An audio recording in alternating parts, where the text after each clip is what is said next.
शाळेत गेला असता तर आज हे दिवस नसते आले. एकच टाकीन नाही म्हणून हाताची. बरं नाही त्याची आई नाही तर कशाला लोकांच्या लेकराला एवढं हे करायचं. आपल्याकडे आलंय लेकरू. कोण नाही म्हणून माझ्यावर अत्याचार करता का? मी माझ्या घरी राहिलो तुला मामा आज वळण लावलं का पोरीला?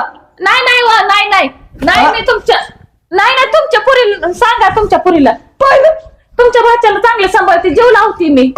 मामी पप्पा तुम्ही टेन्शनच घेऊ नका. दोघांना पण मोठे आणि तुम्ही. तुमच्या पुरगीला खोडीला खोड तुमच्या सारखीच आहे बघा. मामी मामा तिथं आहे का तिथं आहे का इथं कुठंतरी काही पण वरतोड करून बोलायला नाही. मग मला वाटलं इथं आसपास असतं तर कुठे पण सांगितलं शेत आहे माझ्या इथं. राहू दे तिथं.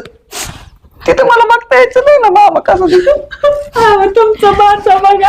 ए म्हातारे अगं काय तुझं? अरे तुला इथं नीट राहायचं ना तर नीट राही नाही तर तुला लय हानीलीत का हानीलीत का हानी ना का पोत्यात घालू घालू हानी ना.